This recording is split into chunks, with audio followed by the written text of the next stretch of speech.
The life in the hereafter. What does the Quran say? Translation of Jahan-e Fada. Ghulam Ahmad, Parwez. 1969. The law of requital. The basis of Deen is centered on the law of requital. The reality is that the whole system of the universe is based on this law. The meanings of the law of requital are: 1. Allah has ordained a fixed outcome for every cause. E.g., if a pot of water is put on a fire, then after a while the water will first become warm, and then will start boiling, or if a poison is eaten in a particular quantity, this will kill a man. This is an established law of Allah. 2. Man's every deed gives birth to its own result or consequence. This is an immutable law in which there can never be any change. The Quran has declared, this has been Allah's Sunnat law already in the past, and there will never be a change in this. 48:23. See also 17:77-35. 43. This is also referred to as the scales fixed by Allah. 33:38. These are clearly defined scales established by Allah, and in common terminology these are known as the divine laws. When we say that there can be no alteration of Allah's laws, ordinary thinking people will raise the objection that because of this restricts the powers of Allah, who is supposed to be all-powerful. He can only be considered all-powerful if we think that he can do everything. There is no doubt that he can do anything, but he has intentionally, through his free will and choice, created and implemented these laws and then declared these to be immutable. This does not go against his being all-powerful, as he has by choice put a restriction on himself, and despite having the choice to change these laws, he does not do this. His being all-powerful could have been questioned if someone else had put this restriction on him. The choice of not breaking this self-imposed restriction comes under taking a principled stand and is part of being self-disciplined. This is what is referred in the Quran as fulfilling the promise. Allah's promise is true. Haqq 28:13. And Allah does not go against his promise. 3:9.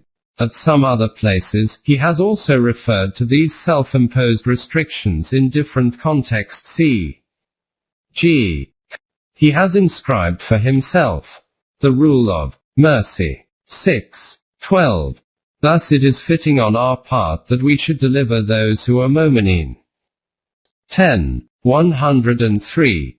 From this it is clear that these self-imposed restrictions do not curtail the powers of Allah and reflect on his omnipotence. Therefore, the fact that the laws which he has established are immutable does not go against his being all-powerful. The law of requital is also one of his immutable laws established by him. He has stated further in the Quran that the whole universe is entirely focused and working to the end that every self can find the recompense of the deeds it has done in this life. Allah created the heavens and the earth for just ends. Haqq. And in order that each self may find the recompense of what it has earned, and none of them be wronged. 45:22. See also 53:31. 1.1 The law working in the physical universe. The physical universe and its mesmerizing and awesome system is within the grip of the law of cause and effect. In common language, this is known as the laws of nature. Nothing whatsoever in the universe can escape obedience to these laws. E.g., in Surah An-Nahl it is stated, and to Allah do obey all that is in the heavens and on earth, whether moving, living creatures or the universal forces. Angels, for none are arrogant before their sustainer. They all revere their sustainer, high above them, and they do all that they are commanded. 16:49-50. Since the question of the working of the physical universe is not part of the current discussion in this book, which is about the issues relating to human life. We will not dwell further on this aspect. 1.2 Functioning of the law of requital in human life. Human life has two parts. One part is physical, which follows the physical laws established by Allah. In this respect, there is no difference between a human being and an animal, e.g., eating, drinking, sleeping, awakening, health, disease, and finally death, all are subject to the physical laws. In this, man's choice or intention and knowledge is not a condition. For example, if someone puts his finger into fire, his finger will burn, and he will suffer pain. For this, 1. It is not essential that man should know that if he puts his finger into fire, it will burn, or that if he does not know this, then his finger will not burn. The finger will burn irrespective of any knowledge about the burning power of the fire. 2. Nor is it essential that if a man puts his finger intentionally through his own choice into the fire that the fire will burn it, or if his finger is pushed into the fire by someone else, then it will not burn. The fire will burn the finger in both cases. This law is strict to such a degree that if it is my finger which is burnt, then I will have to bear the pain, and another will not bear the pain. It is also not possible that on the intervention or recommendation of someone else, the pain can be reduced or removed or shared to a degree. The only solution to be free of this pain is that one has to refer to another of Allah's laws, i.e., applying a medicine which can deal with the burn. So under one law the finger is burnt by the fire, while through another law, the pain can be relieved and the burn can be treated by using a specific medicine. When we went the first law, then the resultant pain was justice. ADL. By following the second law of Allah we can get relief from the pain, and this is called His mercy. Rahmat. This is the Quranic concept of mercy. Obviously, both of these laws relating to justice and mercy are equally applicable to every human being. There is no distinction in these laws between whether one is a Muslim or a non-Muslim. In fact, in this aspect there is no difference between human beings or animals. These physical laws are equally applicable to all in the world. 1.3 Human life. Human life is not only a physical one, or an animal life, as it has another aspect which is beyond the animal level. Here we come across two ideologies of human life. One ideology is that human life is a physical life. But because man is a social being, his life is not lived as an individual isolated life, but is lived as a collective life within a society. It is therefore important that laws should be formulated to prevent conflicts and clashes between individual interests and should bring order within a society. Everyone should live a peaceful and prosperous life. For this aim, society makes laws and regulations, and obedience to these laws is compulsory. Those who break these laws are declared by society as criminals and punished. This is known as the system of justice within a society. This is also in reality a form of the law of requital, but in this and in physical laws there is a difference, and that difference is very significant. According to the system of justice established by a society, it is possible 1. That a person can break a law but may not be caught by the system of justice. 2. That a person, even if he is apprehended, may escape punishment as a result of deceit, a bribe or intervention, etc. If a person breaks a law and escapes punishment in this way, then there will be no difference between him and a person who has not broken a law. Both will be viewed as peaceful citizens in the eyes of society. If lawlessness becomes commonplace in a society, then the people who break the laws live a more pleasurable life compared to those who obey the laws. As the former exploit the system using both lawful and unlawful means to their advantage to live a more luxurious life. 1.4 The second concept of life. In contrast to the above, the other concept of human life is that it is not merely a physical existence, but in addition to this it has another existence, which is called the human self. Every act which a human being does affects itself. Good deeds have a good effect, while bad deeds have a bad effect. Man cannot escape from these effects through his own schemes and tricks. For these effects to take place, there is no need for an eyewitness to be present, or the need for someone to arrest, nor is there a need for a decision from a court of justice, or the need for an administrating authority to carry out this decision. This effect results automatically in the same way that a finger is burned by putting it into fire. With the physical death of man, his self does not finish. Instead, this self, with all the effects collected during its worldly life imprinted on it, moves forward after death to the next stage. The types of effects and the total sum determine the future of the self. This doctrine of life is called Deen. Deen also shapes and establishes a society. Because out with a society, an individual who lives an isolated life within which he does not interact with other human beings, for him the question of good and bad does not arise. This means that the laws given in Deen have an effect on society.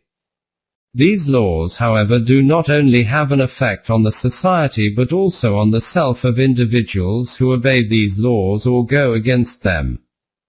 For example, 1. An individual forms an intention to commit theft somewhere but does not get an opportunity to do this.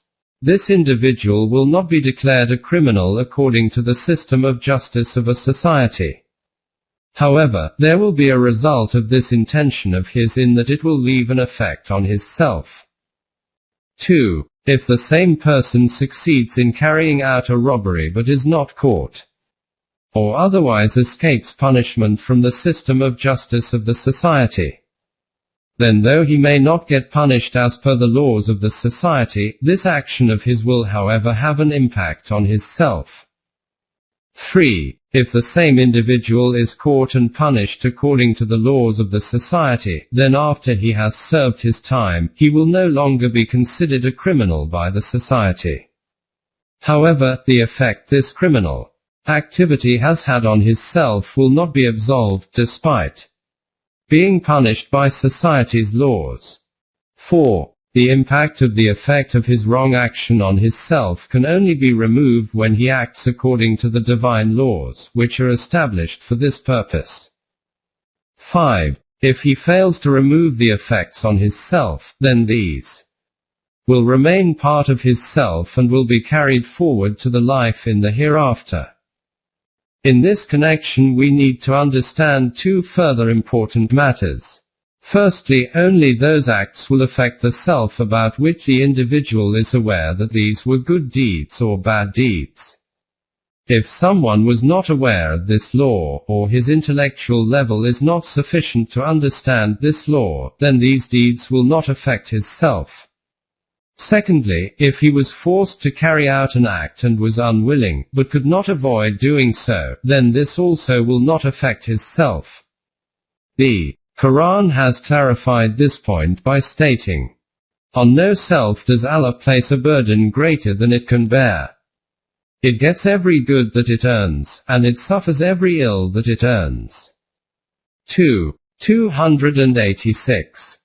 One interpretation of this is that an individual is only responsible for those of his acts which he carried out with his intention and knowledge.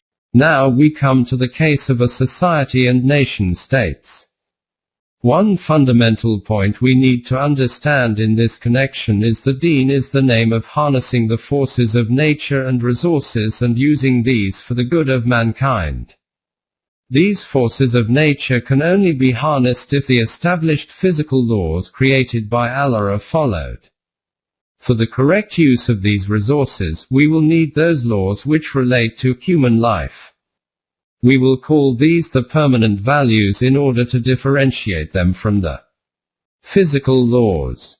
It is evident here that 1. If a nation does not harness the forces of nature according to the physical laws, its worldly life cannot be prosperous. Since it did not harness these forces of nature, the question will not arise regarding the use of these forces according to the permanent values. Therefore, this nation cannot live its life according to the deen. Consequently, this nation's life on this earth will be dark and its future will be dark as well. However, if among this nation there are individuals who are dissatisfied with this way of life, and make efforts so that changes can take place in the society, within which they would then be able to live their lives according to deen, then for these people this worldly life will generally be difficult and unsatisfying, but the next life will be prosperous. 2. The nation which harnesses the forces of nature, even though it does not utilize them within the domain of the permanent values, its present life can be prosperous. However, the later part of the life of its people will be dark. But if there are some people in this nation who try to organize life according to the permanent values, the later life of such individuals will be bright. 3. The nation which harnesses the forces of nature and then brings them into use within the domain of the permanent values, its present life will be prosperous and bright, and its later life will also be successful. This nation will then possess an Islamic system.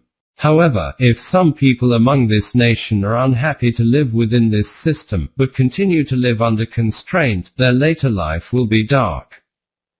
The Quran has described in detail the collective consequences of the working of the law of requital and states.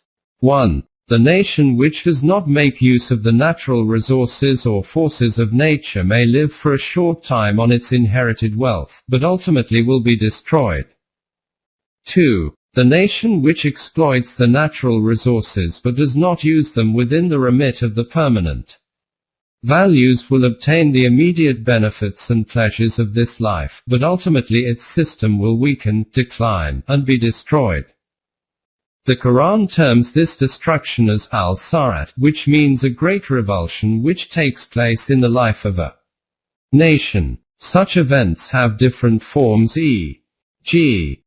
A. Sometimes it happens that due to following a wrong system, a nation starts developing an inner downward trend and the people lose the ability to face natural calamities, and gradually the nation loses its identity and effectiveness and becomes irrelevant in the world. B. Or another more powerful nation overwhelms the weaker nations and subjugates them directly or indirectly, and the nation loses its freedom and independent identity. If this powerful nation possesses deen as a system, then it can transform the existing wrong system of the former nation with the correct deen, and in this way the people of the weaker nation can attain the respectable position which is due to humans. However, if the new powerful nation does not follow deen, and has a self-destroying system in place which is anti-humanity, then this nation too will gradually lose its power and identity and become irrelevant with the passage of time. The Quran calls the life of these nations which lose their identity as being a state of worldly hell, whereas the society which is based on the permanent values, it calls its life a paradise society. The life of paradise and hell in this life will convert into a life of paradise and hell in the hereafter respectively. The Quran has referred to the life in the hereafter metaphorically, as the reality about the next life cannot be conceived within the present level of human consciousness. This is a bird's-eye view of the working of the law of requital, which the Quran has explained in detail. To describe this, the Quran, which is in Arabic, has used terms and phrases commonly used in human society. For example, it says that all your deeds are written and records are being kept. You will be held accountable. Your deeds will be weighed according to the balance of justice. Criminals will be presented in a court. There will be policemen with them to bring them to a court. Plaintiff and witnesses both will also be present. In this court there will be no intervention, no bribes, and none else will be able to share the punishment meted out.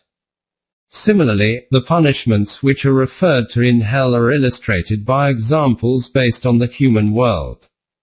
For example, imprisonment, fire, and spilling of blood in a battlefield are like facing hell. As far as the references to hell and paradise in this life are concerned, these are in physical terms, but the reference to the hereafter is explained using metaphors. Regarding the law of requital as explained in this introduction, we have now to see how the Quran has explained these details. Keeping the introduction in mind, we now need to look at these details further. With this in mind, understanding will be easier, and we will not have to go over the same point repeatedly.